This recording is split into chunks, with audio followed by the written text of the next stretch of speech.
हाय friends, मी Mayuri Jadhav. Mayuri's food and travel ह्या चॅनलमध्ये आपलं स्वागत आहे. आज आपण बनवणार एकदम सोप्या पद्धतीत धाबा स्टाईल आलू पराठे.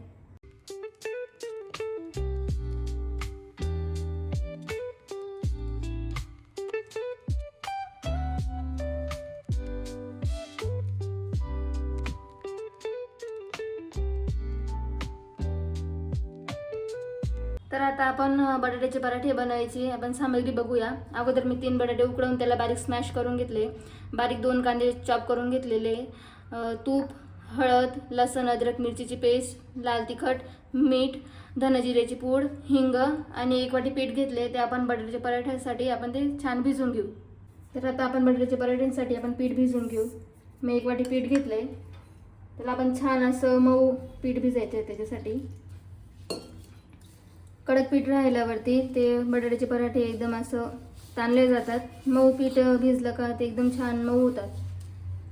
तर आता आपले आलू पराठ्यांचं पीठ भिजून झालंय. ते बघा मी कसं नरम पीठ भिजलंय. असं नरम पीठ भिजायचं, मग ते आलू पराठे एकदम छान होतात. तर आता आपण बटाट्याचे सारण बनवून घेऊ. त्याच्यासाठी मी अगोदर कढईमध्ये 1.5 पळी तेल टाकलंय. आता त्याच्यामध्ये कांदे टाकून घेऊ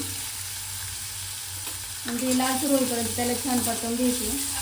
आता आपले कांदे छान परतवून झाले, ते लालसर झाले. आता आपण त्याच्यामध्ये अद्रक, लसूण, मिरचीची पेस्ट टाकून देऊ आणि त्याच्यामध्ये लगेच थोडंसं हिंग टाकून द्यायचं आहे. अर्धी चमचा हिंग. आता याला पण छान परतवून घ्यायचं आहे. आता आपण सगळे मसाले टाकून घेऊ. त्याच्यात हळद, लाल तिखट आणि धनेजिऱ्याची पूड टाकून त्याला छान मिक्स करून घ्यायचं आहे. आणि लगेच त्याच्यामध्ये बटाटे आपले जे आपण उकळवले होते मॅश केलेले ते टाकून द्यायचे. याला छान मिक्स करून घ्यायचं आहे. त्याला आता आपला बटाट्याच्या पराठ्याचा जो मसाला होता तो बनवून तयार झाला आहे. जर आपल्याला तो जास्त असं घट्ट वाटला त्याच्यात थोडंसं पाणी टाकून मग त्याला मिक्स करायचं, म्हणजे तो एकदम छान मिक्स होऊन जातो. तर आता आपण आलू पराठे बनवायचे चालू करू. अगोदर जे पीठ भिजलं होतं त्याचे छोटे छोटे गोळे करून घेतले मी. आता त्याचे आपण पराठा लाटून घेऊ. अशी छोटीशी पोळी लाटून घ्यायची आणि जे आपण बटाट्याची भाजी केली होती ती असं त्याचे गोळे करून असं मध्ये ठेवून द्यायचं आणि मग असं हलक्या हलक्या हाताने त्याला असं वाळून घ्यायचं.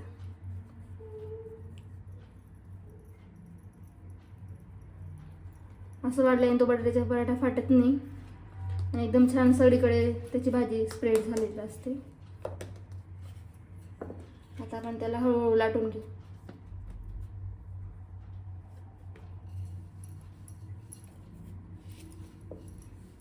तर अशा पद्धतीने बघा आपला पराठा किती छान झालाय आणि कुठून फाटलेला पण नाही येतो. आता आपण इकडे गॅसवरती तवा ठेवला होता, त्याच्यावर थोडंसं तूप टाकून घ्यायचंय आणि आता पराठा आपण त्याच्यात टाकून घेऊ. आता आपण त्याला पलटून घेऊ. त्याला स्लो टू मिडियम गॅसवरती एकदम छान असं शिजू द्यायचं आहे त्याला. आता आपला पराठा छान शेकून झाला आहे. आता त्याला थोडंसं असं तूप लावून घ्यायचं आहे आणि मग त्याला पलटवून दुसऱ्या बाजूला पण थोडंसं तूप लावून घ्यायचं आहे. एकदम छान मऊ असा पराठा बनवून आपला रेडी झाला आहे. कुठून फाटला नाही, कुठून काहीच झालं नाही. ते अशा पद्धतीने बनवल्यावरती तो कुठून फाटत पण नाही तो आणि एकदम मऊ असा पराठा बनवून रेडी होतो. आता झालं, आपण त्याला सर्व करून घेऊया. तर फ्रेंड्स, तुम्ही बघितला आलू पराठा आपण किती सोप्या आणि एकदम सिंपल पद्धतीने बनवला. तुम्ही तुमच्या घरी नक्की करून बघा. तर फ्रेंड्स, मयुरीज फूड अँड ट्रॅव्हल ह्या चॅनलला आपण लाईक, शेअर, सबस्क्राईब करा आणि कमेंट करायला विसरू नका. थँक्यू.